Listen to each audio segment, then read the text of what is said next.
এমবাপ্পের প্রথম হ্যাটট্রিকে উড়ে গেল ভায়াদোলিদ। লাস পালমাসের বিপক্ষে লিগে রিয়াল মাদ্রিদের ঠিক আগের ম্যাচেই তিনি জোড়া গোল করেছিলেন। এর আগে গোল পেয়েছিলেন কোপা দেল রেতে সেল্তা ভিগোর বিপক্ষে এবং পরে চ্যাম্পিয়ন্স লিগে সালজবুর্গের বিপক্ষেও।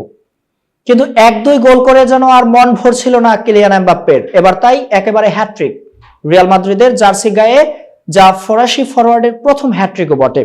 শনিবার রাতে হোসে জোরিয়া স্টেডিয়ামে এমবাপ্পের এই হ্যাটট্রিকেই লা লিগায় রিয়াল ভায়াদোলিদকে 3-0 গোলে উড়িয়ে দিয়েছে রিয়াল মাদ্রিদ। লিগের পয়েন্ট তালিকায় শীর্ষে আগেই ছিল কার্লো আনচেলত্তির দল।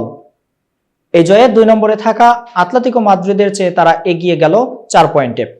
21টি করে ম্যাচ শেষে রিয়ালের পয়েন্ট 49, আতলেতিকোর 45। এতক্ষণ বার্তা বৈঠকের সাথে থাকার জন্য ধন্যবাদ। নতুন নতুন তথ্য ও সংবাদ পেতে বার্তা বৈঠকের ইউটিউব চ্যানেল এবং ফেসবুক পেজের সাথেই থাকুন।